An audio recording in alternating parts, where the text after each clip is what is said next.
Boa tarde. Boa tarde, turma. Boa tarde, Adri.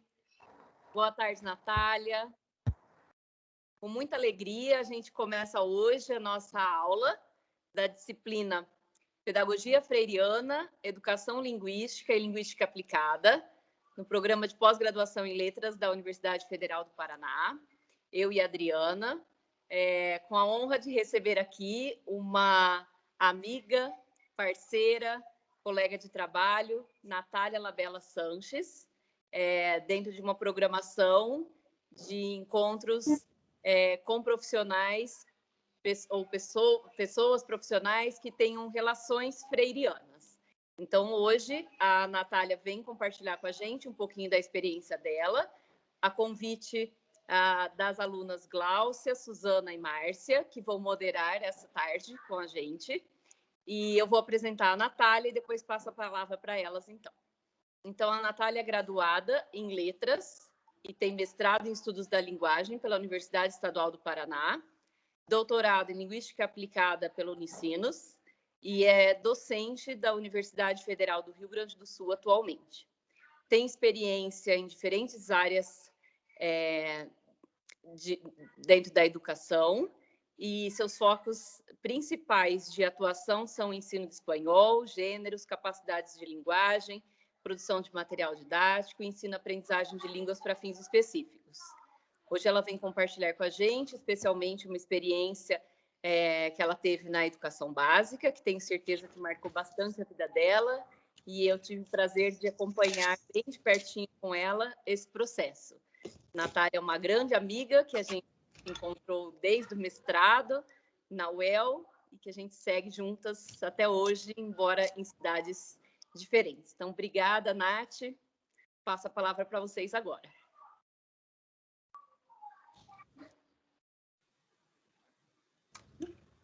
Ana, muito obrigada pela apresentação generosa. Eu não sei se Gláucia, Suzana e Márcia querem fazer algum comentário antes de eu começar a falar. Só desejar boas-vindas, né? Ficamos muito felizes com a sua disponibilidade para estar conosco, especialmente pelo tema da sua fala, que vai ser mostrar para nós o que é viver Paulo Freire um pouquinho na prática, né? Então, esperamos que todos aproveitem e anotem as perguntinhas, porque depois eu juro que eu organizo uma filinha para vocês perguntarem no final, porque eu acho que a gente vai ficar bem curioso. Tá, obrigada. Então, mais uma vez, eu queria agradecer muito o convite para estar aqui hoje. A Ana Paula tem razão quando ela diz que foi bastante marcante essa minha experiência, curta experiência, mas super importante experiência na educação básica, especificamente na escola Porto Alegre, que vocês vão conhecer um pouco hoje. Eu sugeri como título, né, a Pedagogia da Autonomia, porque eu acho que ele foi um livro bastante norteador das reflexões que eu fiz na época e depois que eu tinha saído de lá, e na verdade as minhas reflexões, elas se estendem até hoje, né. É um tema que me é muito caro, porque eu acho que ele foi muito transformador. Eu acho que é essa a razão pela qual ainda está impregnado em mim e no meu fazer docente aquela experiência de 2009, né? Foi entre 2009 e 2010, então vejam, nós estamos em 2021, são muitos anos, né? Mas é sempre muito presente, né? Então, a minha ideia é compartilhar, em forma mesmo de relato, mas trazer algumas reflexões, claro, né, partindo um pouco da teoria freiriana, mas muito relacionada à prática, e que eu acredito que todo mundo que está fazendo parte dos diálogos hoje, de certa maneira, nos seus contextos de trabalho, acho que compartilham parte dessas sensações, dessas experiências, dessas inquietações, né. Então, eu queria só contar um pouco para vocês o que é a Escola Porto Alegre, né. Principalmente porque eu tenho plena consciência de que eu entrei para trabalhar num contexto com uma história já consolidada, Então, eu entrei com o barco navegando, né? Eu tive esse privilégio de trabalhar num local que já tinha uma história e que me permitiu aprender muitíssimo, porque essa história ela já estava dada e sendo construída há bastante tempo, né? Então, o que é a Escola Porto Alegre? É uma escola municipal, né? Que ela surge na rua, ela, em primeiro lugar, assim, o Serviço de Educação de Jovens e Adultos em Porto Alegre, o municipal, né, a oferta municipal de educação de jovens e adultos, ela só surge oficialmente em 89. Então, é um dado interessante observar como é recente, né, pelo menos no município. E aí, em 93, começa a construção, via prefeitura, de um projeto chamado Escola Aberta do Centro, né. Eu acho que Porto Alegre, assim como a maioria todas as capitais do Brasil, na década de 90, tinha uma população, se hoje temos uma grande população de rua, na década de 90 isso era muito mais acentuado, né? Incrivelmente, embora a gente olhe hoje para as nossas ruas e a gente ache um absurdo a gente ter tanta gente morando na rua, na década de 90 era ainda pior, né? E aí, em 94, surge um projeto chamado Educação Social de Rua, que ele surge como oficialmente uma escola aberta, porque a prefeitura contrata 10 professores, que seriam os futuros trabalhadores, então, da Escola Porto Alegre, para trabalhar nessa escola aberta. Então, o que esses professores faziam? Eles integravam abordagem de rua, eles davam aula nos espaços de rua para esses estudantes. Com base nesse contato com essa população de rua, eles desenvolveram freirianamente uma metodologia de trabalho própria, né? Criaram uma proposta político-pedagógica para essa nova escola que estava em construção, e só no ano de 95 é que se inaugura a Escola Porto Alegre, que é essa que está aí na foto para vocês. E então, a escola passa a ter um espaço físico de acolhimento e aula para esses estudantes, né? Em 96, tá tudo bem com o meu microfone? Tudo bem. Tá. Em 96, a Escola Porto Alegre, ela tinha 113 alunos em estado total de abandono. O que significava isso? Que moravam na rua e que o único local de acolhimento desses estudantes era a Escola Porto Alegre. Então, não existia uma rede municipal de atendimento. Diante dessa realidade, a própria Escola Porto Alegre faz uma série de convênios, ela constrói um diálogo muito amplo com várias intersecretarias e se unem ao projeto da Escola Porto Alegre 14 serviços e programas governamentais e não governamentais voltados especificamente para pessoas em situação de rua, né, que hoje em Porto Alegre ele tem o nome de Interruas. Então, por que eu estou contando tudo isso? Que eu acho super importante a compreensão de que quando eu chego em 2009 para trabalhar nessa escola, ela já era uma escola muito bem constituída, com a compreensão de que ela só teria êxito e sucesso diante desse projeto amplo, envolvendo no mínimo 14 entidades governamentais e não governamentais para dar conta de fazer possível dar aula para alunos que predominantemente eram moradores de rua, né, eram pessoas em situação de rua, né. Quando eu entrei para trabalhar lá, não eram só pessoas em situação de rua, mas a Escola Porto Alegre atendia muitos adolescentes albergados, né, dos albergues, que tinham sido retirados de suas famílias, ou tinham perdido suas famílias, que eram estudantes que não se encaixavam na escola dita básica regular, e acabavam indo para a Escola Porto Alegre justamente pelo atendimento diferenciado desses estudantes, né? Depois, se vocês quiserem, a gente mais adiante posso contar muitos detalhes, né? Toda a estrutura é pensada para recebê-los, né? Então, é diferente em todos os sentidos, né? Mas a escola em si, depois eu vou mostrar umas fotos para vocês, ela é uma escola como qualquer outra escola. Falo dos professores, secretaria, ou a área da merenda, né?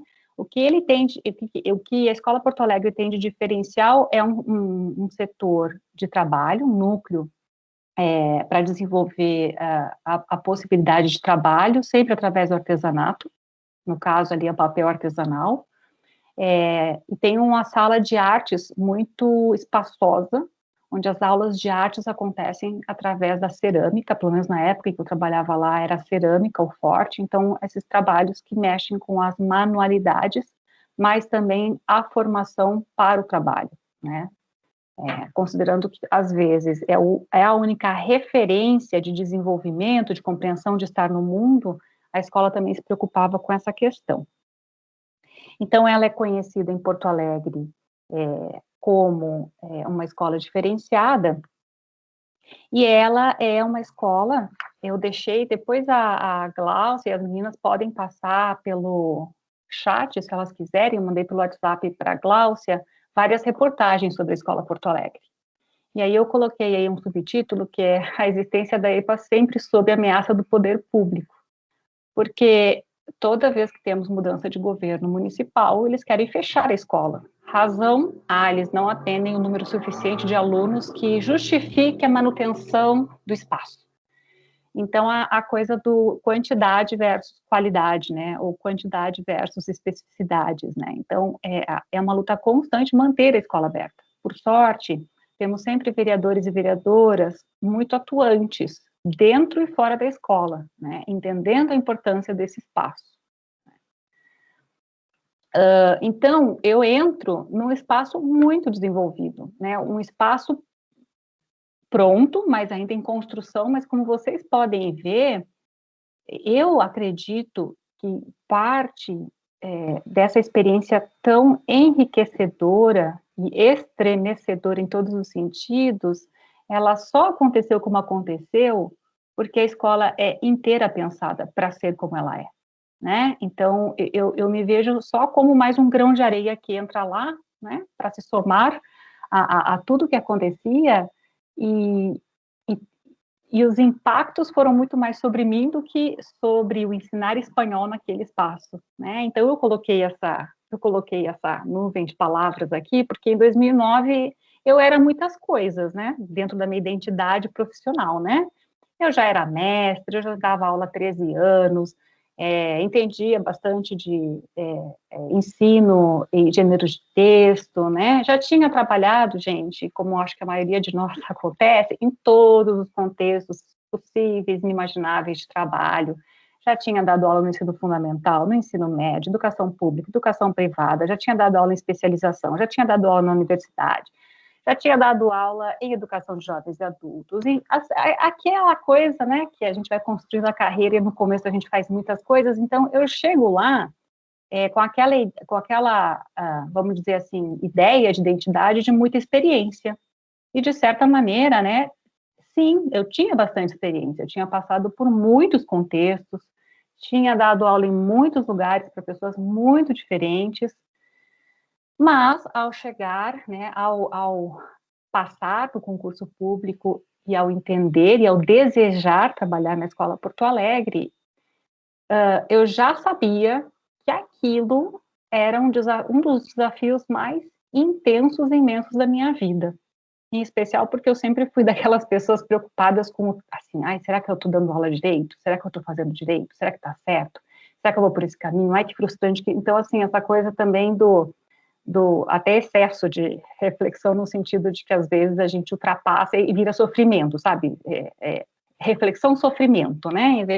Então, assim, eu até tenho que cuidar porque eu tenho essa tendência, né? A refletir sofrendo às vezes, né? Com relação ao que os outros pensam do meu trabalho, ou de mim, né? Enfim. E aí, essa escola ela tem uma característica fundamental, que ela é uma escola muito central. Imagino que muitos não conhecem Porto Alegre, mas só para eu tentar contextualizar, a Escola Porto Alegre, diferente da maioria das outras escolas municipais de Porto Alegre, que ficam na periferia, ela fica praticamente no centro da cidade. Então, é uma escola, vamos dizer assim, concorrida pela localização para as pessoas que passam em concursos. Depois eu fui entender isso. Quando eu fui assumir, eu achei estranho que aquela escola tão central estivesse à disposição. Então, eu falei, me interesso por essa escola. E a Secretaria de Educação, da Secretaria Municipal de Educação disse, tudo bem, você quer essa escola, mas a diretora exige que as pessoas, antes de assumir, vão lá conversar com ela. Aí fui lá, eu conversar, era muito pertinho, e a diretora, ela fez uma entrevista muito dura comigo, assim como depois eu soube que ela fazia entrevistas duríssimas com todas as pessoas que tinham interesse pela Escola Porto Alegre, porque ela sabia que as pessoas escolhiam a escola pela centralidade, não pela proposta de trabalho. Então, aquela entrevista, ela foi muito marcante, porque eu acho que ela, ao me ver, né, e aí a fazer os julgamentos pelas pessoas, né, branca, caucasiana, pintava o cabelo de ruivinho, né, aquela coisa toda, né, ela fez uma fala assustadora. Eu acho que ela pegou os piores quadros do que podia acontecer numa sala de aula dentro da Escola Porto Alegre, e ela disse, você está preparada, né, eu não vou, como isso aqui vai ficar gravado, eu não vou relatar tudo o que ela me disse, mas você está preparada para isso, isso, isso? Eu tinha tanta certeza que eu queria aquela experiência, que eu falei, sim, topo tudo, né, vamos lá, né, vamos encarar. E aí eu assumo o concurso, num ano de muita efervescência na Escola Porto Alegre, né? Era um ano efervescente.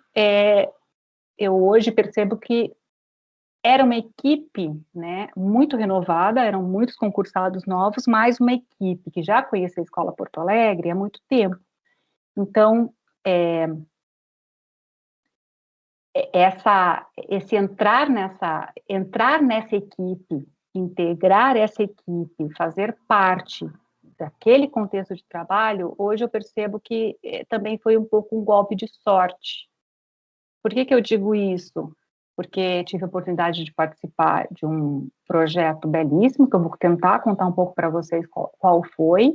Tinha uma direção muito específica e especial, uma coordenação pedagógica muito competente, e que depois, quando eu saí para assumir o concurso no Instituto Federal, mudou a direção e algumas coisas mudaram na escola. Ela continuou sendo uma escola ótima, mas a efervescência de coisas acontecendo, eu peguei bem a fase 2009, 2010. Né? Muitas coisas aconteceram naquele ano. E aí, essas frases que estão aí para vocês são frases que a gente conhece de cor salteado, a gente gosta de dizer elas, né? Mas eu coloquei elas porque eu quero comentar uma coisa com vocês depois. Eu vou ler as três, né? Então, são todas da pedagogia da autonomia, né? Então, e uma das condições necessárias a pensar certo é não estarmos demasiado certos de nossas certezas ao ensinar, né? Quem ensina aprende ao ensinar e quem aprende ensina ao aprender. E essa última, quem forma, se forma e reforma. Se forma e reforma ao formar. E quem é formado, forma-se e forma ao ser formado. São frases que a gente já leu, que a gente conhece, que a gente gosta de dizer, que a gente percebe que a gente tenta fazer isso no nosso fazer docente. Mas na Escola Porto Alegre, essas frases, elas te chacoalham inteira, né? Nós, assim, o corpo inteiro é chacoalhado, a mente inteira é chacoalhada, é o famoso não sobra pedra sobre pedra, porque é um contexto tão diferenciado, ele é tão desafiador, que cada frase dessas é um chacoalhão, né? Não dá tempo, assim, de você filosofar muito a respeito. Ou você entra e você se forma e reforma, e você entende que você está dentro de um processo, né, em que você vai ter que aprender muito antes de sair tomando decisões, ou aquele contexto te atropela. Não existe muita, né, não existe outro caminho a não ser levar até as últimas consequências cada uma dessas frases. Eu acho que esse foi o grande poder transformador, né? Eu já tinha isso comigo, mas naquele espaço foi transformador e extremamente necessário para algum tipo de sucesso, né? Então vocês vão ver que eu vou fazer muito uma fala assim do que aconteceu comigo nesse lugar, né? Vou também contar um pouco das experiências didáticas, pedagógicas, mas assim é um chacoalhão que eu acho que todo profissional poderia experimentar, para gostar ou não gostar, mas é ser obrigado a colocar na prática essas questões teóricas freirianas que a gente lê nos livros de Freire, né? E aí, quando eu comecei a dar aula, eu tinha 1000 perguntas. Eu falava assim, gente, como é que eu vou dar aula para pessoas que, quando eu estou indo a pé para a escola, porque eu ia a pé, ficava uns 3 quilômetros, 3,5 km, minha casa da escola, eu adoro caminhar, então eu ia a pé. E não demorou muito a me dar conta que eu passava por vários alunos quando eu ia para a escola, enquanto eles ainda estavam ali, né, no ambiente deles, né, depois que eu conseguia reconhecer, a gente se cumprimentava, então, assim, muitos alunos, eles eram moradores das redondezas da escola, que era central, né. Então, assim, como é que eu dou aula? Como é que eu preparo o material? Que tipo de conteúdo se prepara? Eu posso, numa aula de apresentação, dúvidas desse tipo, o que eu vou fazer numa aula de apresentação? O famoso e tradicional, onde você mora, né? Na aula de língua espanhola, né? Não sei, mas é muito comum a gente, para se conhecer, contar onde mora, contar quem é a família, quem são os amigos.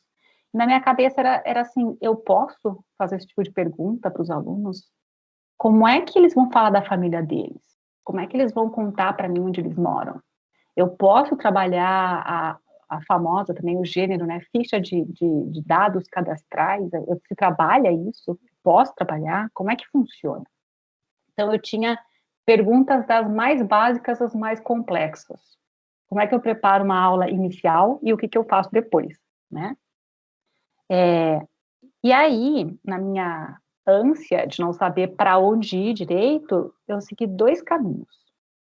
O primeiro foi, vou recorrer aos meus queridos e experientes colegas. Então, a abertura para não sei fazer, tenho 1000 dúvidas, eu preciso da ajuda de vocês que têm mais experiência. E aí é o famoso abrir o coraçãozinho e reconhecer de peito aberto, não dou conta, eu preciso de ajuda. Num espaço, por isso que eu fiz questão de contextualizar, que há anos lidava com esse público, que eu tinha colegas muito experientes que podiam me ajudar muito, né? Onde eles deixaram claro para mim coisas como, né? Se educa para estar no mundo e para ser crítico com o mundo. Então, as adaptações do material, elas não precisam ser tão rigorosas, porque um aluno nosso tem que saber preencher uma ficha cadastral, porque eles preenchem ficha cadastral. Seja para, sei lá, tirar documento novo, ou para o posto de saúde, não importa, eles preenchem, é um gênero que está no mundo. Eles têm eles moram sim, eles têm um lugar onde eles vão te dizer que moram, e que depois isso apareceu nas produções deles, né? Onde você mora? No centro de Porto Alegre, porque é onde eles moram, né? Então, foi muito interessante pensar que as adaptações, elas são sutis, e que a gente não precisa fazer toda uma movimentação pensando que eles são extraterrestres e que eles não podem ter acesso a materiais parecidos, adaptados ao que a gente faz numa sala de aula comum. Então, isso foi para mim uma revelação, porque eu realmente não sabia muito por onde ir. E a outra coisa, e é por isso que esse slide está aí, foi quando eu pensei assim, gente, essa escola, e Paulo Freire, ele está nas salas de aula, inclusive com fotos, tá, gente? É frase de Paulo Freire, a foto de Paulo Freire, porque os alunos sabem quem é Paulo Freire. Porque a escola foi realmente construída num período em que Porto Alegre fazia muitos cursos, município, né? A rede municipal de Porto Alegre fazia muitos cursos de formação para professores dentro de uma formação freiriana, inclusive o nome da formação levava o nome de Paulo Freire. Então, eu falei, bom, está na hora de eu começar a ler Paulo Freire, né, porque eu vou encontrar tranquilidade, eu vou tentar encontrar paz no que eu estou fazendo, né. E aí eu fui para um sebo perto de casa, e cheguei no sebo e disse, vocês têm alguma coisa de Paulo Freire? E aí o vendedor disse, olha só, na verdade a gente só tem um livro dele aqui. E o livro que eles tinham no sebo era esse que está aí, que vocês estão vendo na tela, né? Então, ainda voltei para casa não com qualquer, né? Não é um livro de Paulo Freire, mas é um livro feito a partir dos ensinamentos de Paulo Freire, publicado em 83 pela Unicef, para a América Latina, né? É uma América Latina com muitos moradores de rua, ou pessoas em situação de ruas, mas pior, né? Década de 80 e 90, infelizmente ainda no século 21, mas com uma rua lotada de crianças. Porto Alegre, eu morei em Porto Alegre quando eu tinha entre 6 e 10 anos, e era uma cidade em que, em todas as esquinas, a gente tinha grupos e mais grupos de crianças morando na rua. Né? Eu tenho uma lembrança muito forte disso, porque em Londrina a gente não via tanto, porque depois eu fui para Londrina, mas Porto Alegre, eu tenho a lembrança, né, daquelas falas preconceituosas, tem que cuidar com os trombadinhas, porque era muita criança morando na rua, muita, né? Então, isso me chamou a atenção, porque o livro que está aqui, ele tem umas instruções básicas do que você faz, né? Então, aí eu até deixei o índice, eu digitei ele ontem, né? O educador da rua e seu eterno assombro, né? É com S só, mas tudo bem. Susto pedagógico, né? Ou assombração pedagógica, ou, enfim.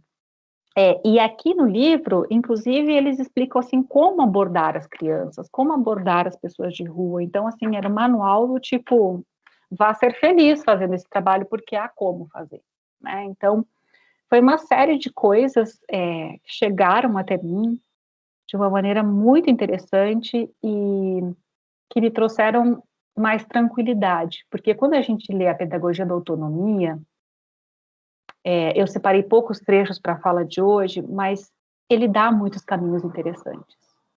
Se a gente lê, toda vez que, a minha leitura, pelo menos, né, em que Freire vai falar, por exemplo, sobre ser rebelde e ser revolucionário, quando ele faz esse contraponto, né, uma coisa é ser rebelde, outra coisa é ser revolucionário, então o tempo todo dizendo que a questão é o caminho do meio.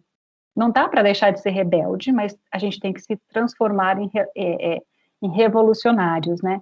Então, é um livro que traz, a minha leitura, pelo menos, desse livro ele sempre traz a gente para o caminho do meio, porque é muito fácil, quando a gente está trabalhando com um público que vive em situação de rua, a gente está todos os dias lidando com a miséria humana.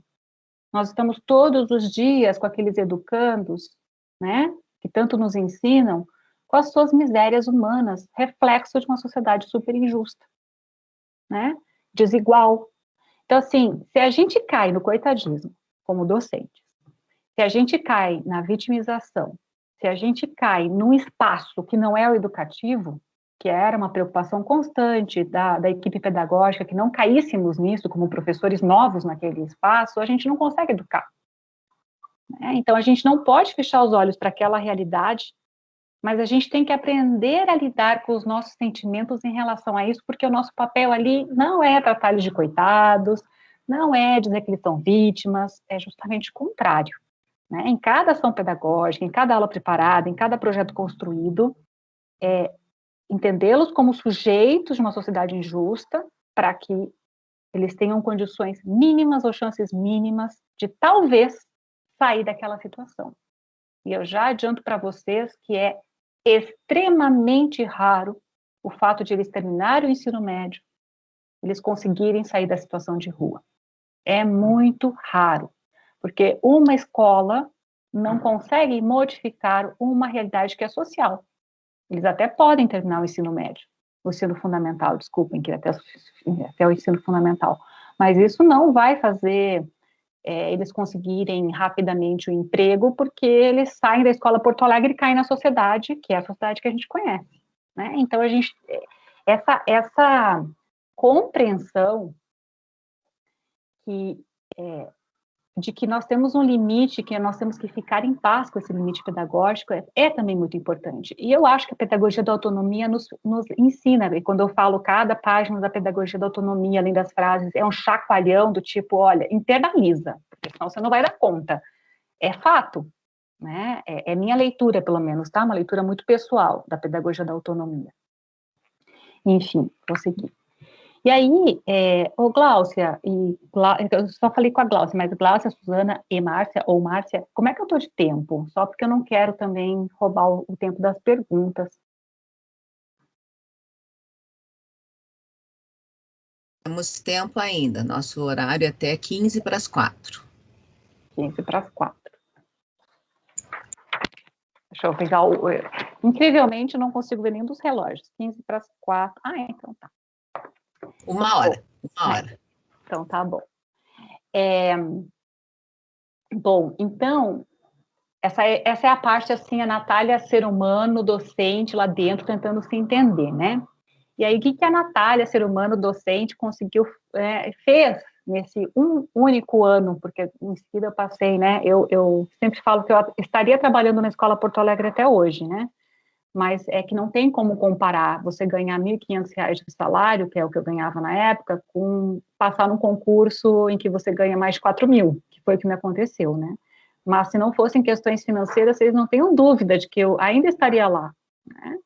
E aí vem aquela questão da valorização docente no país, né? Enfim, então, nesse um ano, que eu comentei que a escola estava em ebulição, ela estava em ebulição porque a coordenadora pedagógica, que atualmente trabalha também na Universidade Federal aqui do Rio Grande do Sul, na Faculdade de Educação, que é uma pessoa extraordinária, ela chama Miriam Lemos, ela tinha contato com outros países e a Escola Porto Alegre acabou entrando num projeto internacional chamado O Ontem na Atualidade, Atuando para a Democracia, tá?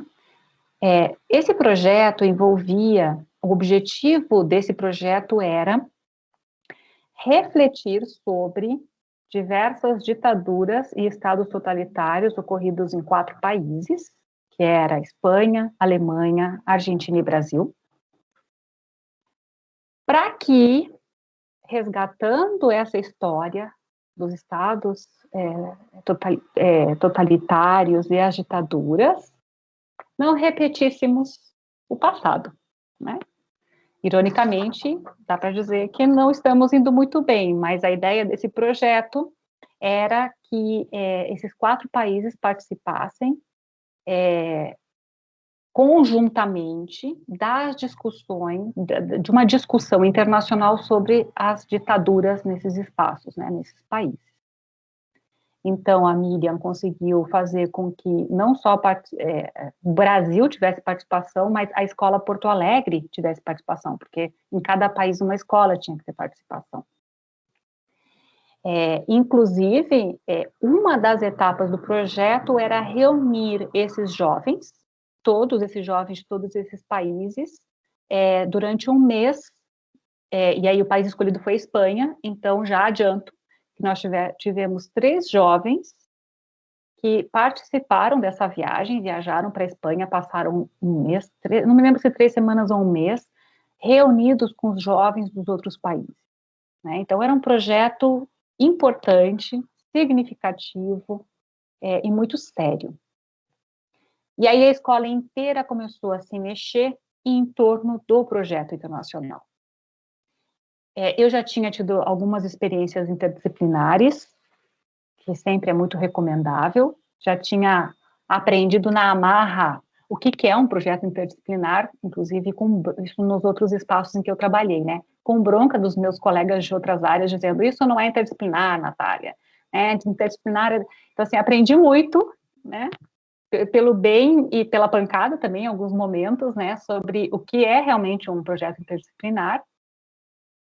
E a gente começou a montar na Escola Porto Alegre parcerias de trabalho, depois que foi apresentado o projeto internacional, e o meu parceiro incrível até hoje, mas não foi só ele, a Ana Paula conheceu ele num congresso em que a gente apresentou o trabalho aqui na Unicinos, o César Martins, professor de geografia. Rapidamente começamos a ter ideias de como fazê-los compreender a América Latina, consequentemente as ditaduras latino-americanas, através desse projeto que a gente chamou de El Che por Latinoamérica, Con El Che por Latinoamérica.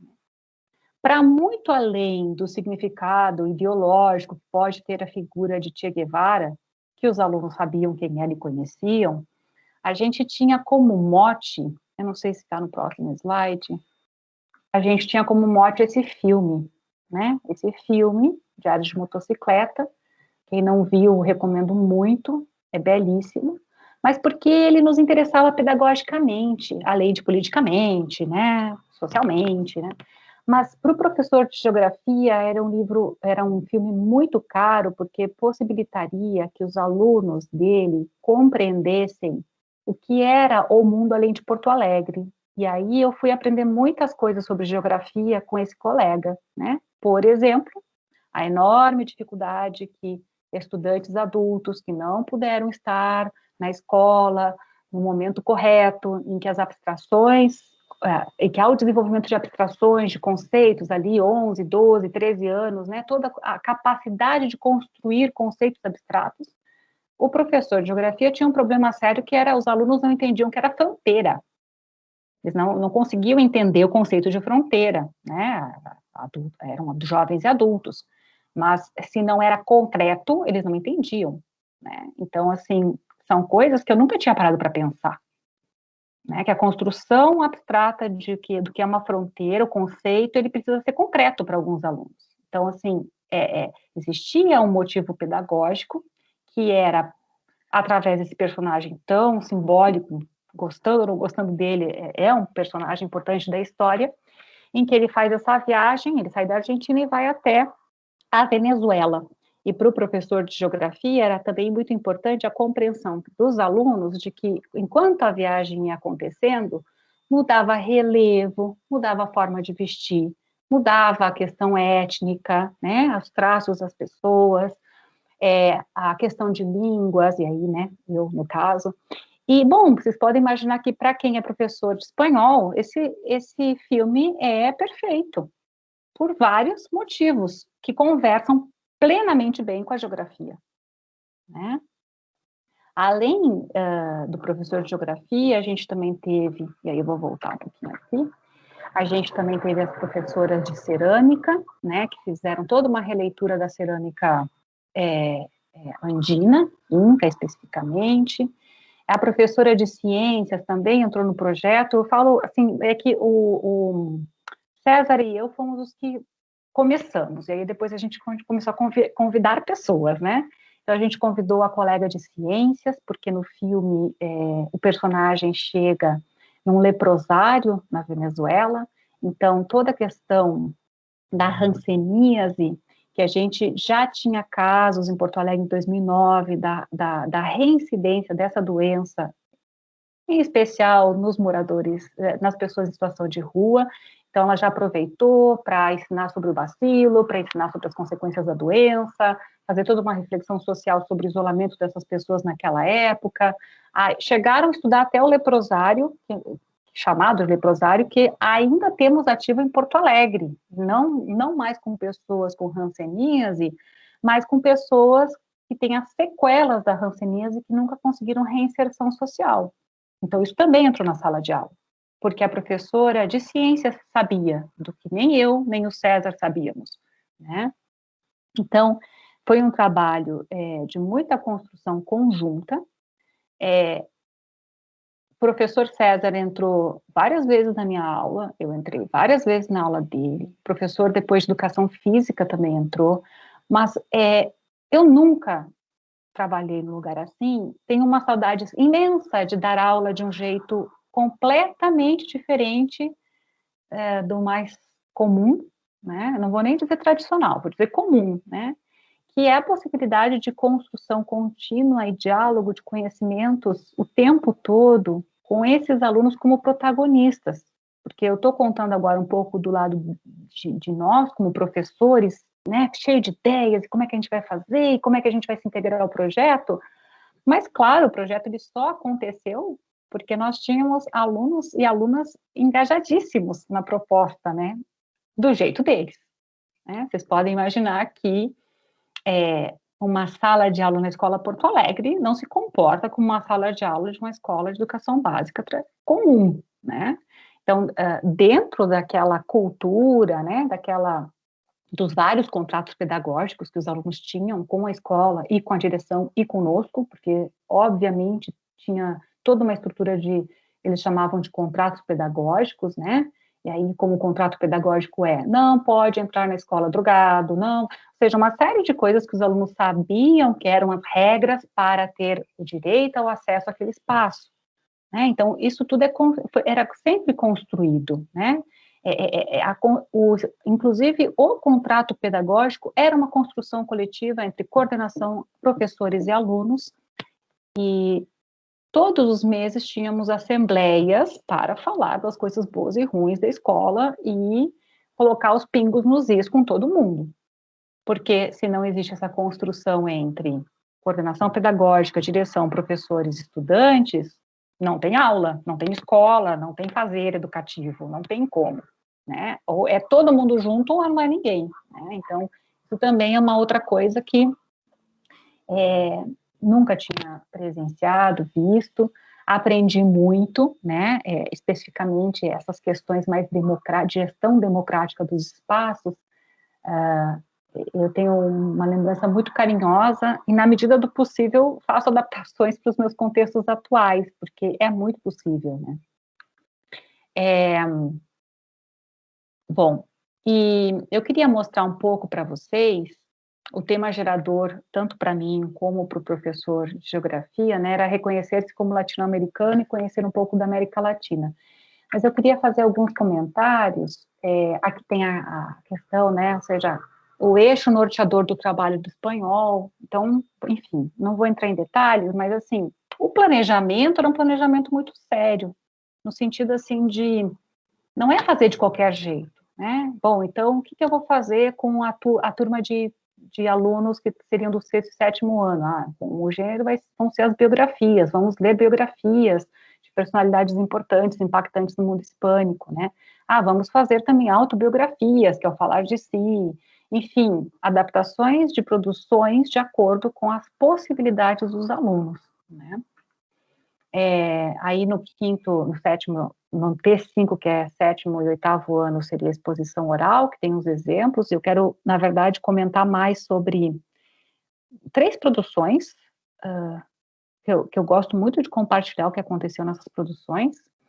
Depois, o T6 fez um blog, e aí foi o nosso colega de geografia, o mentor, o idealizador, do blog, com autoria dos alunos de 8º e 9º anos, né, o espanhol, por exemplo, aqui entrou de uma maneira muito especial, que foi quando o aluno falou, como será que os latino-americanos veem os brasileiros? E aí a gente disparou essa pergunta para conhecidos nossos hispanofalantes, para que houvesse publicações no blog. Esse blog existe até hoje, ele está ainda no ar. Depois, se vocês quiserem olhar, também tem como olhar.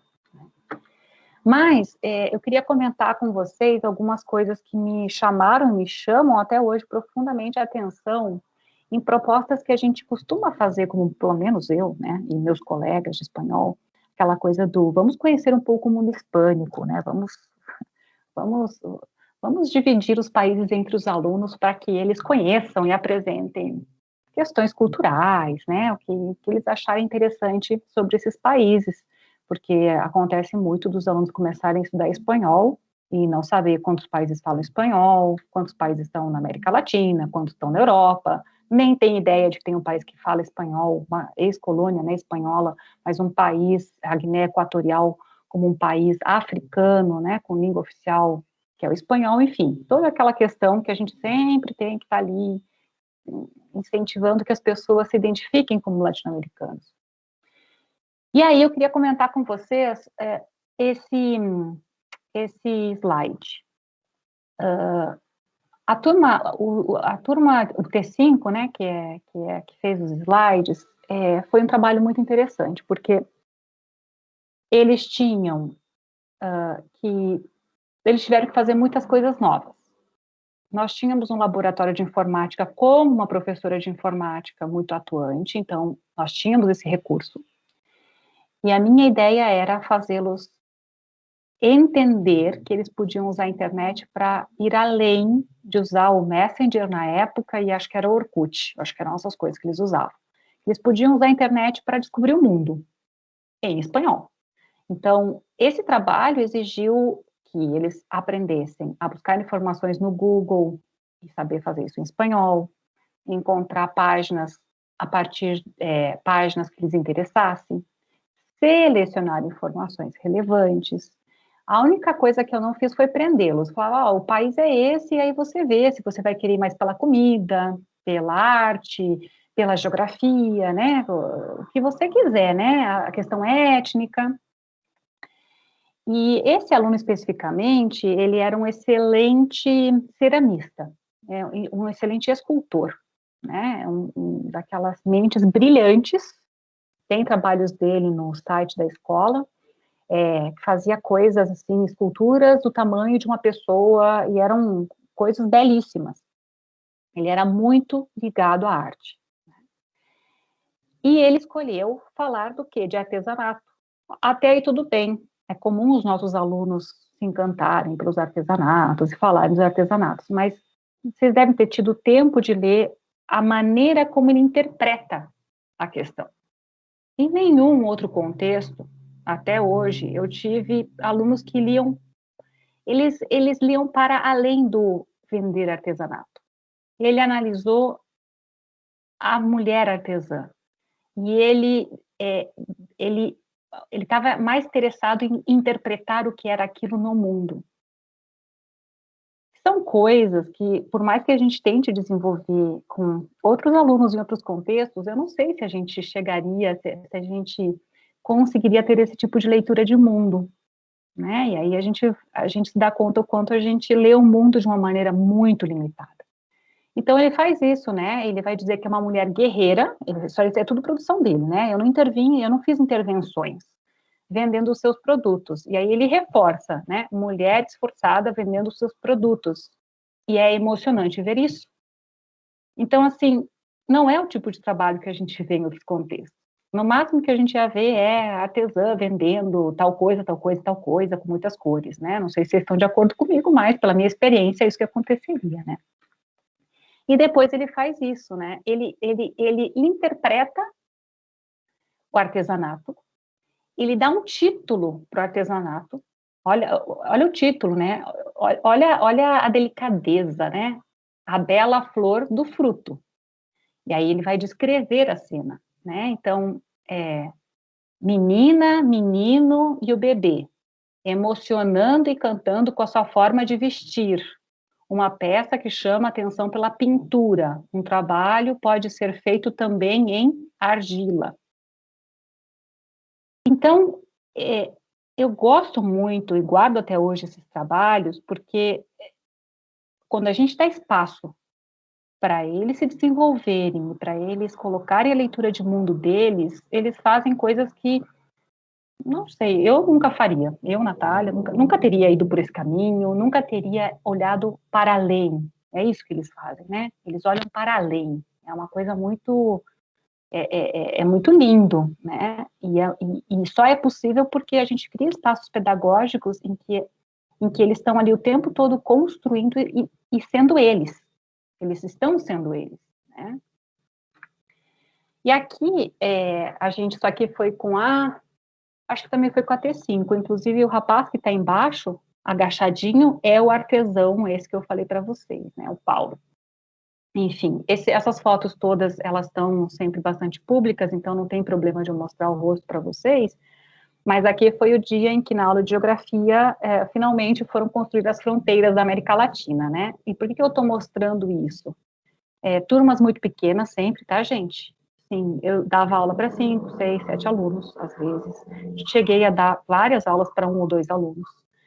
Toda uma produção de material didático pensado assim, bom, esse material tem que começar e terminar hoje, porque a gente não conseguia ter continuidade, porque eles eram muito faltosos, né? Então, todo também uma reorganização, assim, de como é que eu preparo o material bom, mas assim, que vai ter que, né, é isso, nesta aula acabou, vamos para a próxima, porque a continuidade também era muito difícil da gente fazer.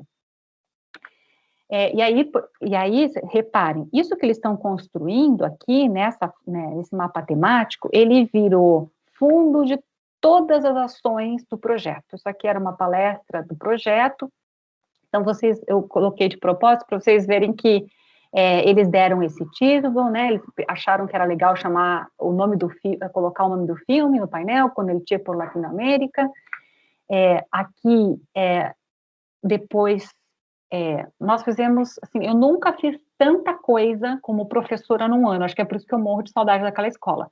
Gente, em um ano a gente foi para Bienal, foi para museu, assistiu filme em cinema, a gente recebeu a comunidade, os mestres griots das comunidades quilombola, a gente se encontrou com isso aqui, essa foto aqui é quando os atores e diretores do filme que a gente assistiu, eu não lembro o nome do filme, eu ia pegar, esqueci, mas era sobre um personagem porto-alegrense que foi exilado, e aí que se conta a história desse personagem. E aí, esse dia, a gente teve um encontro com os diretores e com os atores desse filme, e aí era num outro espaço, mas o que a gente levava junto? Aquele pano de fundo ali construído. Então, assim, a presença constante da produção, de sala de aula em todos os espaços. Por isso que eu falei, vou separar e vou comentar. Que é uma coisa que a gente, às vezes, não valoriza, né? Que uma produção que parece só vamos identificar as fronteiras, ela é muito mais do que isso. Se a gente transforma aquele objeto em muito mais do que isso, né? Isso daqui é a quadra lá do colégio, e que também eu gosto muito dessa produção, porque não é muito simples a gente pensar em produções concretas usando a língua espanhola, é um baita desafio, né? A gente fez muita coisa, eu fico muito feliz com o que a gente conseguiu produzir, mas, assim, a produção escrita e oral tem que ser muito bem pensada. Então, essa é uma atividade razoavelmente simples, mas não é tão simples. Depois que eles viram o filme, em português, né, porque eles não tinham condições de acompanhar as legendas, dos diários de motocicleta, depois de muita reflexão com o professor de geografia, comigo e tal, o desafio era que eles tinham que sintetizar em uma palavra a emoção que eles sentiram ao assistir o filme. E essa é a produção do cartaz que eu faço questão de contar para vocês as ingenuidades pedagógicas da professora Natália, né? Que foi assim, eles tinham estudado grafites também, dentro do projeto entra a questão do grafite, e tinha um dos alunos que era grafiteiro.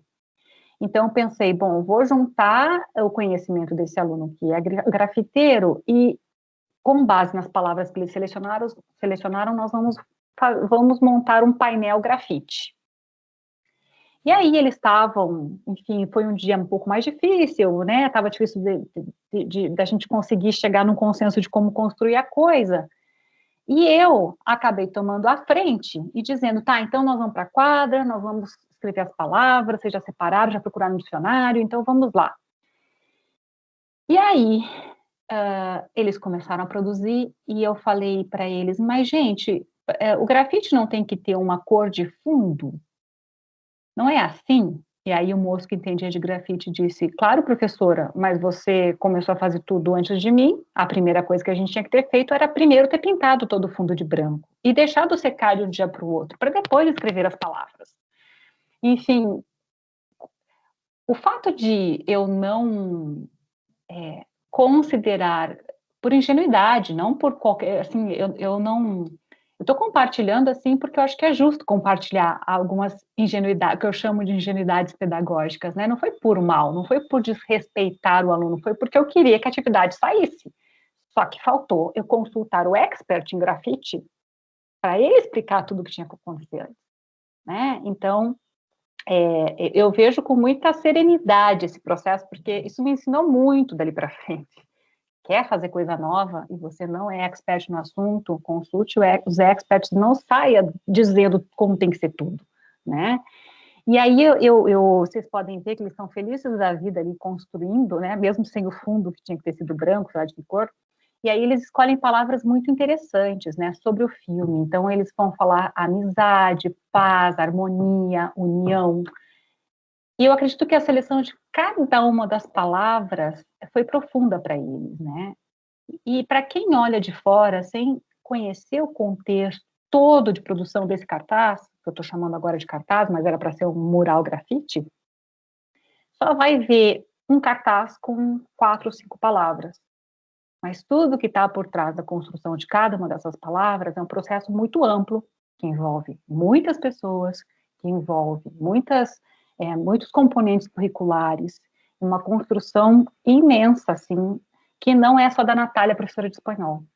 Como eu disse, era só mais uma peça, ou uma integrante que aceitou se integrar naquele espaço e que aprendeu e navegou com todo mundo junto, né? Essa é uma saudade imensa que eu tenho, que é muito difícil da gente conseguir em outros espaços, né? Ainda mais no universitário, né? E aqui eu trouxe mais essas 2 fotos, já estou quase finalizando a minha fala, porque a Escola Porto Alegre, como essa construção tão importante, essa foto eu vou explicar o que é. Ela é dentro de um projeto chamado Projeto Asteroide, que acontecia dentro do espaço da Feira do Livro de Porto Alegre, porque a Feira do Livro de Porto Alegre, ela acontece no centro da cidade. E é uma época em que a quantidade de pessoas que circula pelo centro é tão grande que aluno nenhum vai para a Escola Porto Alegre nessa semana. Nem que a gente peça, implore, não adianta, porque os alunos vão onde estão as pessoas. E vão por várias razões, inclusive para pedir dinheiro, né? Então, assim, quando a feira acontecia, a escola fechava, porque os alunos não queriam estar na escola, eles queriam estar na feira o dia inteiro, manhã, tarde e noite, porque ela funciona manhã, tarde e noite. Então, há muitos anos, a prefeitura se dando conta disso e a Escola Porto Alegre dando conta disso, criaram o Projeto Asteroide. Então, durante o período da Feira do Livro, na verdade não é uma semana, são 15 dias, durante 2 semanas, as aulas aconteciam no Projeto Asteroide. E cada um de nós, professores, éramos convidados, não era obrigatório, a pensar em desenvolver uma atividade para atender não só os alunos da Escola Porto Alegre, mas a todas as pessoas interessadas em acessar aquele espaço. Então, a complexidade, né, a complexidade de compreensão do que é dar aula, né, para pessoas em situação de rua, o respeito aos espaços, o respeito aos interesses, que é querer estar na Feira do Livro por N razões, né, e pensar em estratégias pedagógicas de organização, de atendimento, de aprendizagem, ela vai para além dos muros da escola, né? Então, eu também selecionei para vocês conhecerem um pouquinho, e eu não esqueci de dizer isso, né? O nosso fazer docente é extramuros, o tempo todo, também, quando a gente trabalha nesse tipo de projeto. Mas eu não tenho dificuldade de ver extremo sucesso em qualquer outra escola, pública e privada, as duas, né? Se fosse uma outra compreensão do ser escola. Seria de um êxito, de um sucesso imenso, né? E aí, entre as muitas coisas que eu nunca tinha feito na vida, nunca tinha cantado publicamente, mas até isso, né? Assim, era um espaço tão especial que não tinha como não experimentar muitas coisas novas, né? Cada dia lá dentro foi muito bem vivido, com muitas descobertas, né? Pessoais e pedagógicas, os 2 sentidos, né? Então, ali na foto, ali na mesa, o que vocês veem, tudo de cerâmica, eram todas produções na escola, o vaso, a forma de pizza, né? Ali somos todos profs, mais um aluno quis ir lá cantar com a gente, então, assim, tudo muito sempre, a questão da integração, quer vir cantar junto bem, não quer, enfim, existe realmente é uma outra maneira de integração entre coordenação, direção, professor, estudante, é um organismo vivo que vai acontecendo, né? E aí, já quase finalizando, eu tem essa frase que eu acho que ela, não sei, eu acho que ela resume bem um pouco do que eu quis trazer para vocês hoje, né, que é especificamente humana, a educação gnosiológica, é diretiva, por isso, política, É artística e moral. Serve-se de meios, de técnicas, envolve frustrações, medos, desejos. Exige de mim, como professor, uma competência geral, um saber de natureza e saberes especiais ligados à minha atividade docente. Que eu acho que, não sei, para mim é uma frase que traduz muito como eu me senti ali dentro, né? E, sem dúvida nenhuma, também, assim, não tem como você sair de uma experiência dessa sem ter a modificada, se você está disposta a isso, claro, né? E aí eu acho que essa frase de Freire tem todo sentido, né? Me movo como educador porque primeiro me movo como gente, não tem como ser de outro jeito. Né?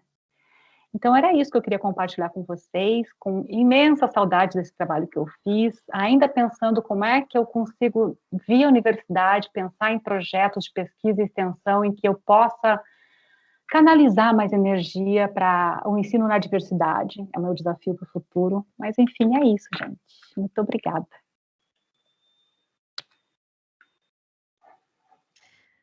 Obrigada, professora Natália. Agora, se puder parar de compartilhar para a gente poder ver a senhora. Isso. E, por favor, quem tiver perguntas, já tem muitas perguntas na cabecinha, podem começar a fazer filinha.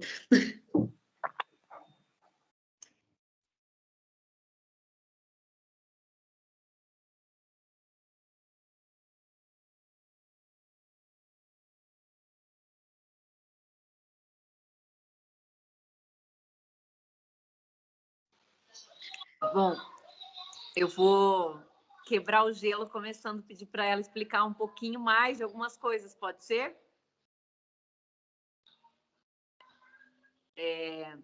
Não seria especificamente do projeto, né? Eu acompanhei um pouco os projetos, então vou deixar essas perguntas dos projetos para vocês. Eu amava tudo e até hoje, né? Tenho uma admiração enorme por todo esse trabalho. Nath, mas eu queria que você falasse um pouquinho para a turma, assim, também de como funcionava freirianamente a escola.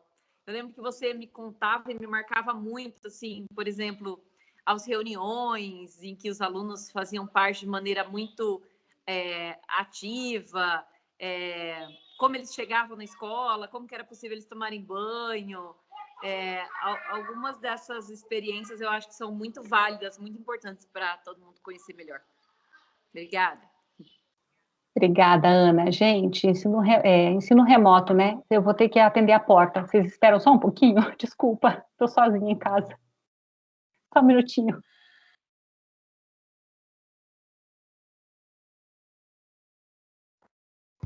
Enquanto a Natália vai lá atender a porta, é isso, né, gente? Nós estamos nessas situações. De vez em quando, a gente que tem filha em casa também, às vezes está dando aula, tem que parar para atender alguém.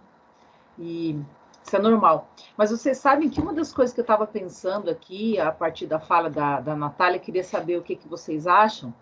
Em algum momento da fala da Natália, ela falou da importância do espaço escolar, né? Que a educação se dá na escola, a educação se efetiva na escola.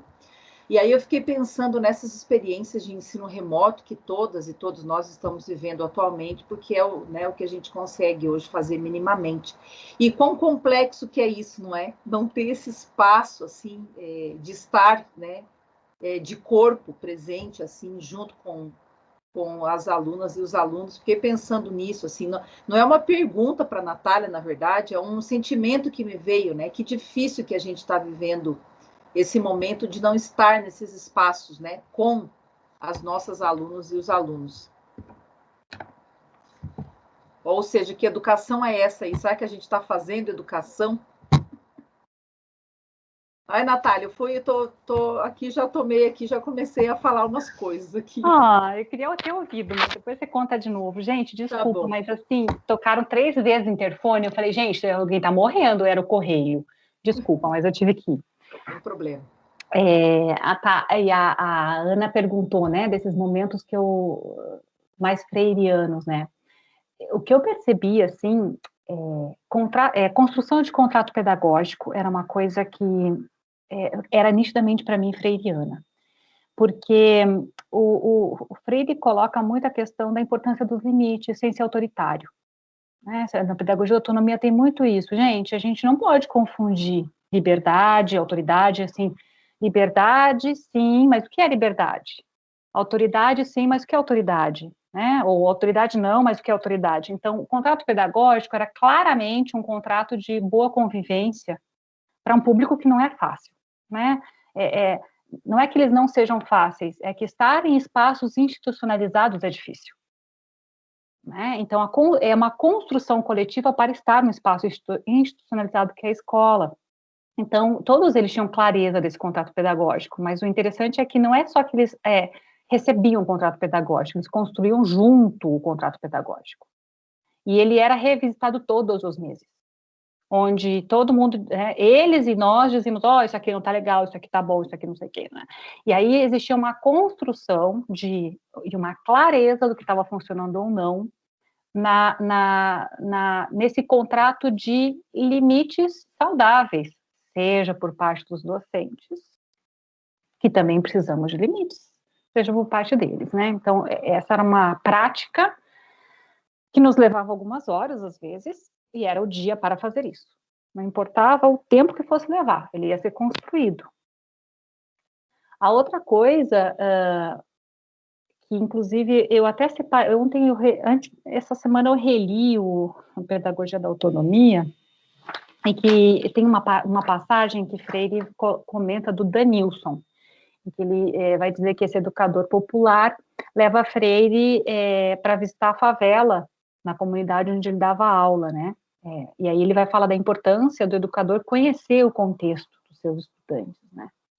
E a Escola Porto Alegre atendia os moradores em situação de rua, né? As pessoas em situação de rua que realmente moravam ali nas ruas e tal, mas também a gente atendia bastante a população de aqui em Porto Alegre, eles não chamam de favela, eu acho um eufemismo tão esquisito.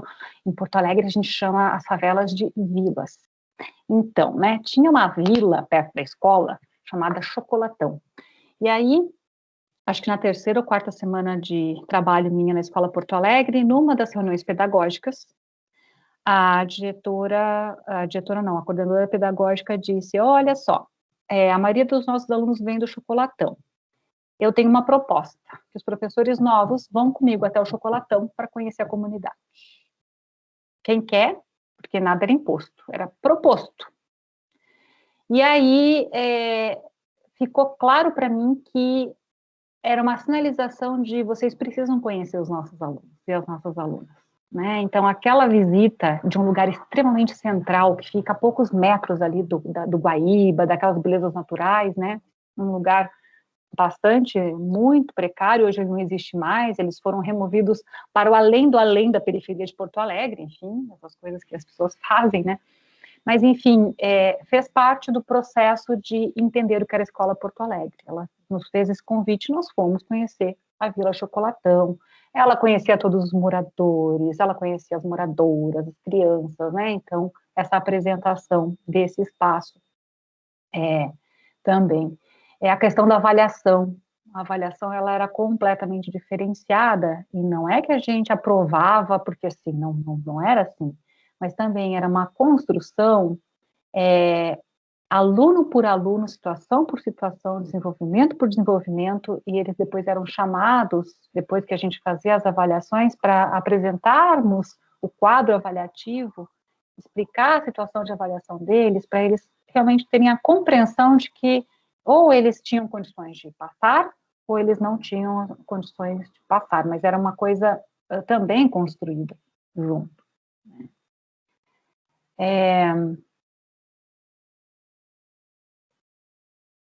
E acredito que esse espírito freiriano entre os colegas também era muito marcante.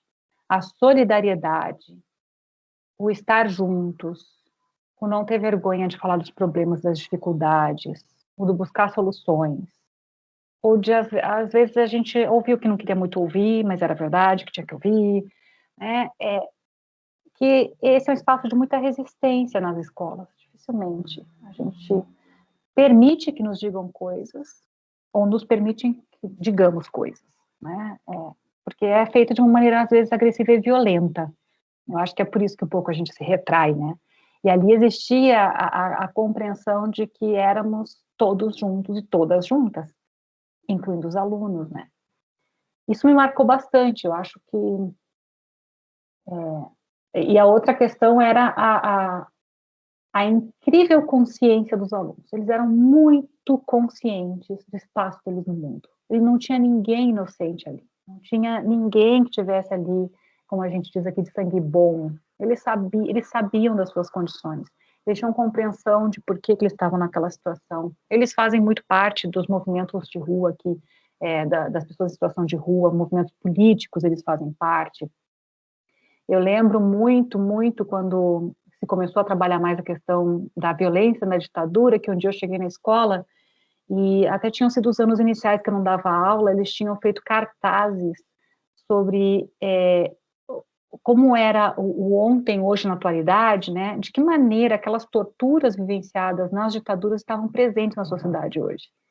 E aí, o que eles tinham colado? Várias fotos das torturas que acontecem nas delegacias e nas penitenciárias. Então, o pau de arara, muito comum, né? E aí, escrito embaixo, até hoje a polícia prende e usa o pau de arara como forma. Então, assim, um relato, né, do que acontece lá em diálogo com o projeto e como quem diz, eu sei, eu vivo isso na pele, eu vou escrever aqui que é assim que nós somos tratados. Então, quando eu falei de não vitimização, da gente ter um olhar meio político, ou seja, eles não escreveram aquilo para que tivéssemos pena deles, eles escreveram aquilo como quem diz, nós sabemos o que acontece. E agora nós entendemos a origem, porque era isso que acontecia. É daí que vem. Essas técnicas todas de tortura, é daí que vem, e está até hoje aqui presente. Então, são compreensões, eu não sei, mais freirano do que isso, mais Cristo que isso, mais se compreender como gente no mundo, né? E é do fazer pedagógico, é essa construção pedagógica, né? Da consciência, né? Enfim.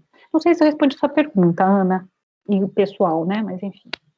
Respondeu muito, inclusive, né, terminou falando, né? A importância da leitura do mundo, né, e da gente conseguir se aproximar para ler o mundo do aluno minimamente, né? Para que a leitura da palavra faça sentido para eles e para nós de maneira conjunta. Acho que isso é muito freiriano, e não é essa coisa piegas, né? De eu pego você no colo, vamos fazer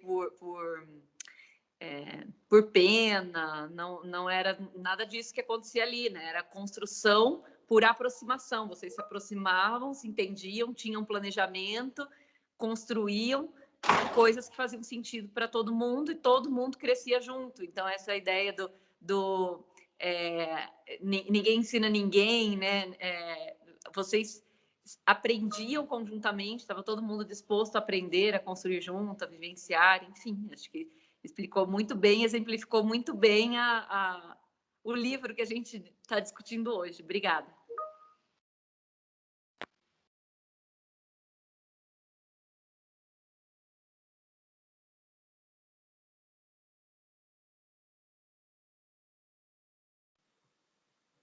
Vocês estão tímidos e tímidas, não querem perguntar nada, ou querem contar experiências que vocês lembraram, sei lá, de repente nas falas, vocês lembraram de coisas que aconteceram com vocês.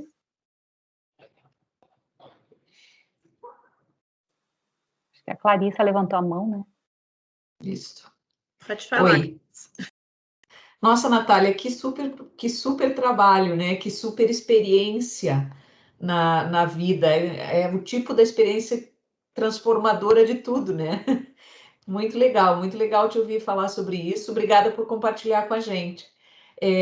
Eu fiquei pensando sobre os professores e os convidados. Eu estou imaginando que vocês escolhiam para esses projetos, né, sempre de forma colaborativa, convidar pessoas.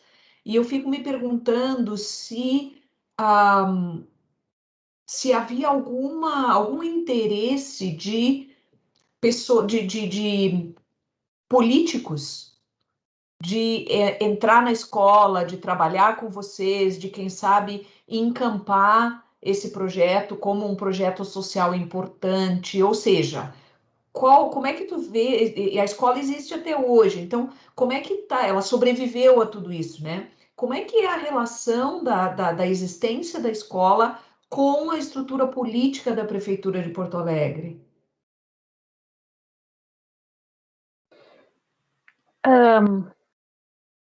A Escola Porto Alegre, ela surge na efervescência do Partido dos Trabalhadores, né? Quando Olívio Dutra assume, ele impulsiona e valoriza a educação municipal de uma maneira impressionante. Então, não só o surgimento da Escola Porto Alegre, mas também a valorização dos profissionais e dos cursos de formação, ela foi intencionalmente política, por uma visão, né, do que era educação.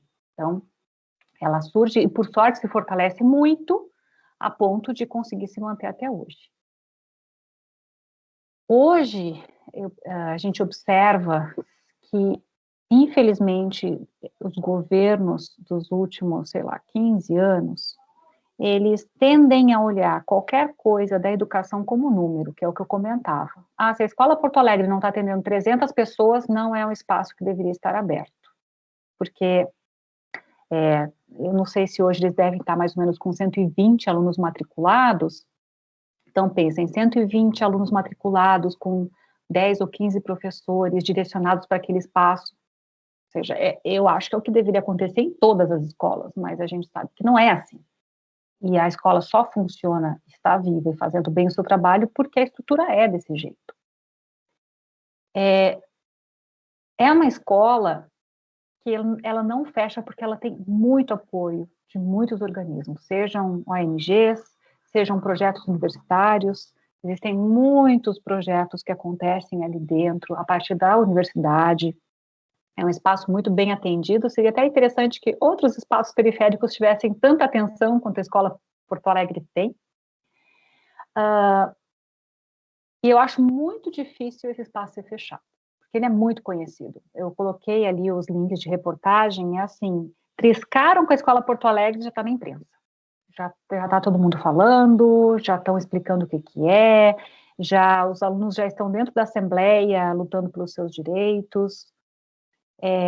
Só que, hoje em dia, ela sempre depende de uma luta constante para se manter aberta. Essa é a leitura que eu faço. Durante o ano em que eu estive ali, falando já, por exemplo, de ganhos políticos a partir do projeto, acho que não acontece. A gente tinha pelo menos 2 ou 3 vereadores que acreditavam no projeto pelo que ele era, não necessariamente para ganharem notoriedade, né, ou votos, mas há sempre vereadores vinculados, né, que se a escola precisar, a direção precisar, eles vão agir, que é o papel deles, afinal de contas, também. Não sei se eu respondi bem essa pergunta, fiquei pensando num monte de coisa, Clarissa.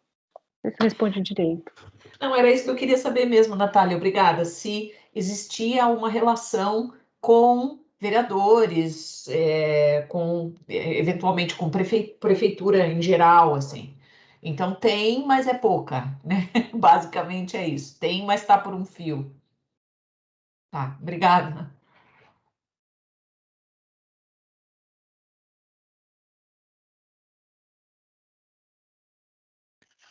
Carla, você não quer comentar o seu trabalho um pouquinho para, de repente, a Natália tentar fazer algum paralelo? Pode ser. Ai, acho que agora está funcionando. Pode ser, Gláucia. A gente falava aqui no chat, enquanto a professora Natália fazia sua apresentação, né?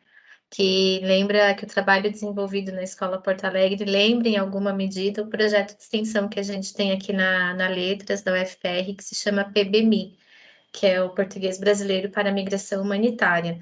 É um projeto que existe desde o final de 2013, e que reúne alunos, alunas da graduação, da pós-graduação em letras e também professores do curso, no acolhimento linguístico das populações em migração de crise aqui de Curitiba e região. Né? No começo, também, lá em 2013, 2014, ninguém sabia o que fazer.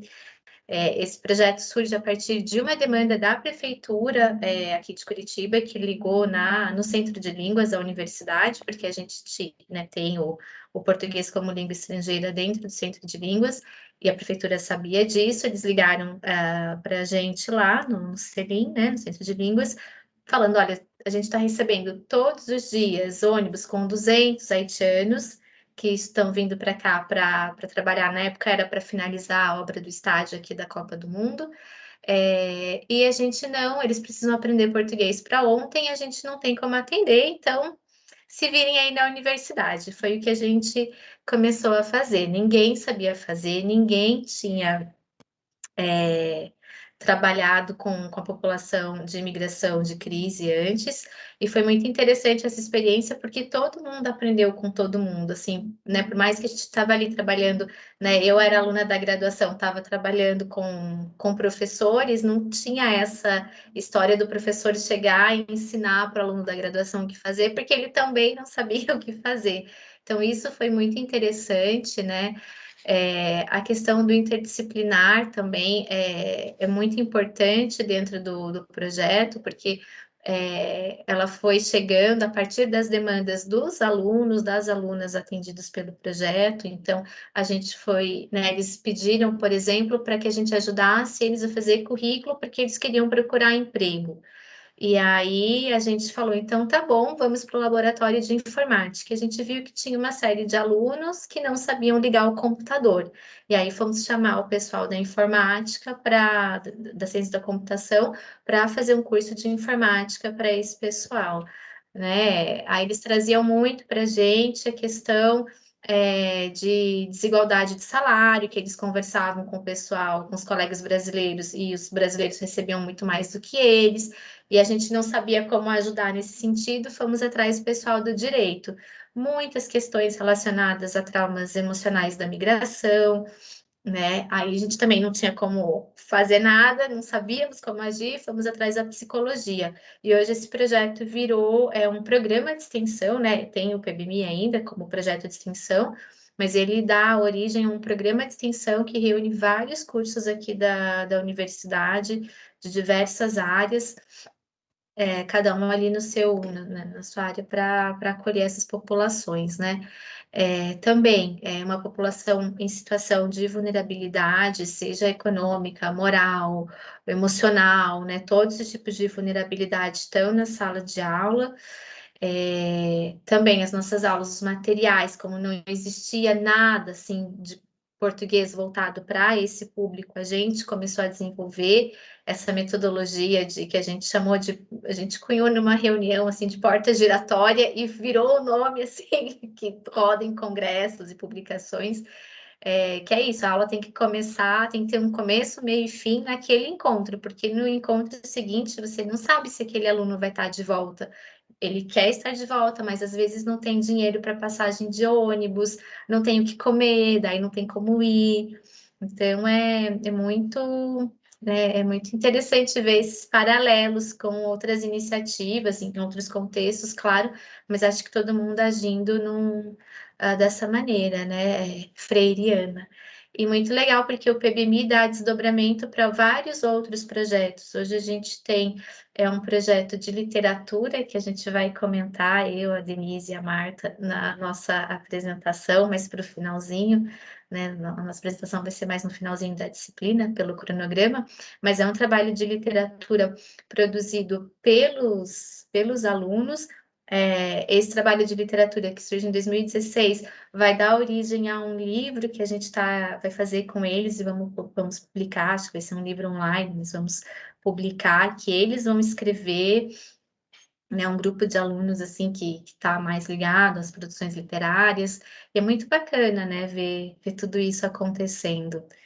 Então, e eu fiquei pensando durante a fala da professora Natália, além de fazer os paralelos com o nosso projeto aqui, no acolhimento do professor, da professora que está envolvido nesses projetos, porque, né, a gente né? Eu me alimento muito da prática docente, assim, ir para a sala de aula me alimenta muito enquanto professora, mas ao mesmo tempo é muito difícil, porque às vezes a gente tem, assim, a ideia da figura do professor, da professora como um guerreiro, alguém iluminado, colocado na Terra por Deus, assim,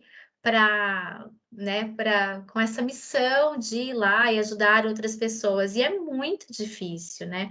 Até no PBMI, durante uma época, a gente tinha um encontro por mês que a gente chamava de catarse coletiva, que era o encontro mediado pelo pessoal da psicologia, em que a gente sentava e chorava, literalmente, assim, com as histórias que a gente ouvia, com as situações que a gente vivia em sala de aula, que às vezes ali na hora não dá para, a gente não sabe muito o que fazer, a gente engole o choro e toca o barco, mas chega um momento que você tem que trabalhar, tem que elaborar isso de alguma maneira.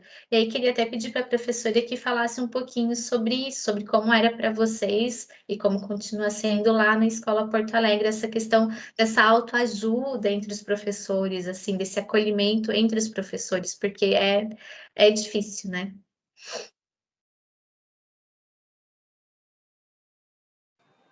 Obrigada, Carla.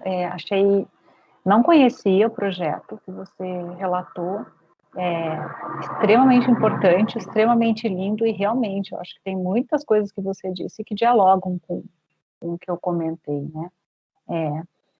Eu tenho cada vez mais certeza que uma educação de sucesso é uma educação interdisciplinar. Nós não somos nada sozinhos, né? Sozinhos, né? Só que a gente pode ser muito junto com outras pessoas, né? É muito transformador. Se a gente conseguisse só dar esse passinho da interdisciplinaridade, nossa, eu acho que muita coisa mudava, né? E aí, te ouvindo, né, a história ter um espaço de catarse para sentar e chorar, eu acho que eu já ouvi muitos relatos de outras escolas que não são nem do seu projeto, nem do meu projeto, né? Pessoas, colegas que trabalham na periferia de Porto Alegre, que relatam coisas do tipo, independente da fé, do credo, eles se rezam antes de entrar em sala de aula para aguentar o dia de trabalho, oram, fazem orações, choram juntos, se apoiam, né? Porque estão muito sozinhos. Eles têm que dar conta deles mesmos e das dificuldades e da realidade daquelas crianças e adolescentes, sozinhos e sozinhas, né? Então, também seria bom se tivéssemos esses espaços. Mas, respondendo especificamente a sua pergunta, na Escola Porto Alegre, como ela tinha essa estrutura toda, ia desde a gente poder conversar individualmente com a coordenação pedagógica, até os direcionamentos intensos da diretora, e nós tínhamos espaço da sala dos professores, que era uma sala pequena, mas que quando estávamos todos, né, a gente enchia aquela sala, e é uma coisa que Freire fala muito também, que o nosso fazer pedagógico, inclusive de poder conversar sobre como nos sentimos na nossa docência, ele acontece em todos os espaços da escola, porque a gente tem um pouco essa ideia de que a gente está dando aula quando está dentro da sala de aula, mas o construir, ele acontece em todos os espaços. Então, havia uma solidariedade muito grande, mas havia um respeito muito grande. Eu tinha colegas que iam lá só para dar aula, eles não queriam se envolver com nada, e isso era respeitado. Se a pessoa ia lá só para ganhar lá as 20 horas, tudo bem, ninguém ficava julgando a colega ou o colega que queriam lá só para dar as aulas e sair de lá e esquecer que aquilo existia. Então, eu também achava admirável o respeito pelas duas opções, do envolvimento integral com aquele processo e projeto escola, e não, dou minhas aulas, eu vou tocar minha vida, né? Então, eu acho que aquilo já estava construído quando eu entrei. Já estava, como eu falei, o barquinho estava andando e eu fui junto. Então, aquilo já estava muito bem consolidado e eu me sinto uma pessoa de muita sorte por ter estado nesse espaço e de muita gratidão a todo mundo que construiu e segue construindo. O tempo todo podendo receber apoio e conversando sobre as questões ali dentro, né? Acho que é isso, mais ou menos.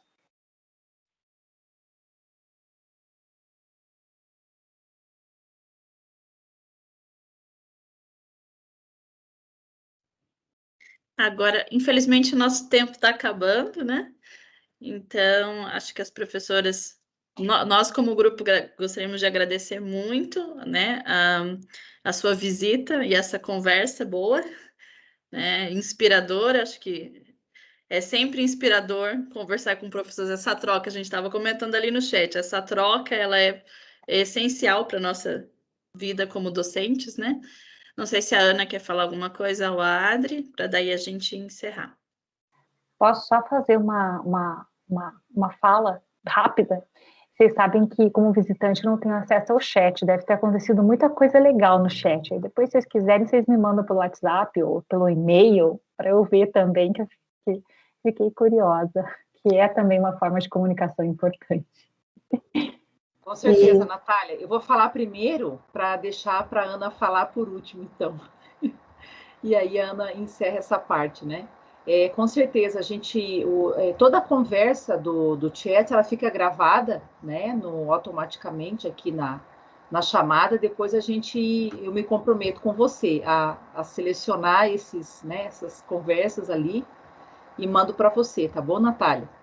Então, bom, Natália, quero agradecer também essa experiência que você veio aqui compartilhar conosco, e é muito bom a gente ter, né? Apesar de que a gente já entendeu, inclusive também com o próprio Paulo Freire, que nós não podemos nos basear em receitas prontas, né? E que a gente, como professora, precisa ter esse olhar para os contextos, né?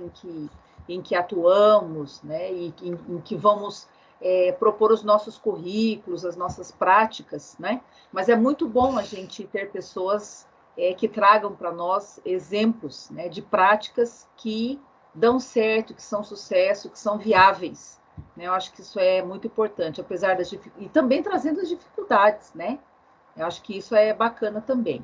Então, muito obrigada, e você continuou com a gente, não é? Não só aqui hoje, tá bom? Um prazer te ouvir, e muito obrigada mesmo por compartilhar essa sua experiência belíssima, freiriana. Ana. Bom, amiga, quero agradecer muito, sempre inspiradora, e essa acho que é a experiência assim, profissional sua que mais me marca, né? Então, obrigada por ter vindo, compartilhar com todo mundo.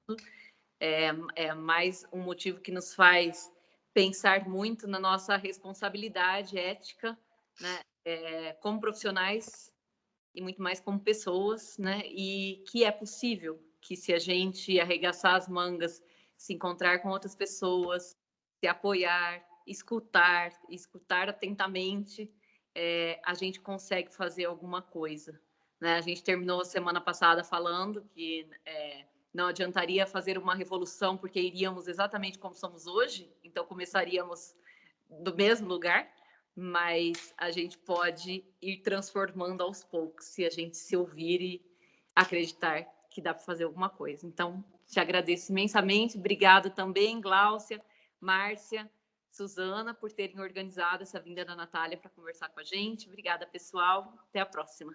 Tchau, tchau. Tchau, eu que agradeço. Só isso, agradecer muito o espaço e a oportunidade, adorei, tá bom? Obrigada.